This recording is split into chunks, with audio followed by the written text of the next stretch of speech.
Paolo Kim lalong magpapakilig.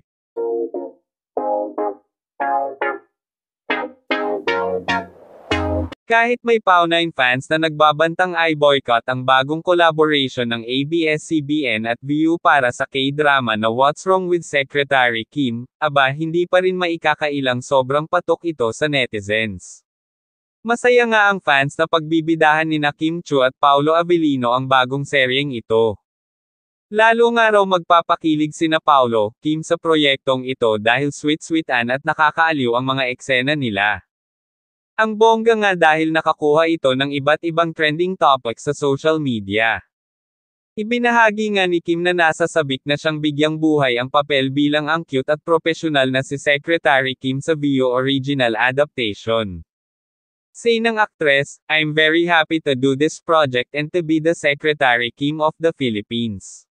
Lalagyan namin ng taste of Filipino touch." Kahit naman si Paolo ay excited na rin na gampanan ang karakter niyang si Mr. Vice Chairman na may pagkaseryoso pero malambot din ang puso. "I'm very blessed and grateful that they considered me to be Vice Chairman. Grabe yung pressure sa akin, so I'm trying my best to look the part and play the part properly," say ni Paolo.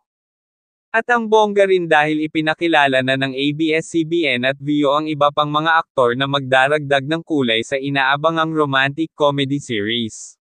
Kasama sa cast ng serye sina Janice De Belen, Romnick Sarmenta, Angeline Quinto, Pepe Herrera, Franco Laurel, JC Alcantara, Kaori Oinuma, Jillian Vicencia, Eve Flores, Kai Cortez, Fee Palmos, Kat Galang, at Brian Tsai.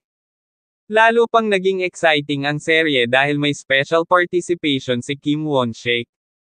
Iikot ang kwento ng What's Wrong with Secretary Kim, sa isang istriktong vice chairman mula sa malaking kumpanya na may in love sa mahusay niyang sekretarya pagkatapos nitong ay anunsyo na magre-resign na siya.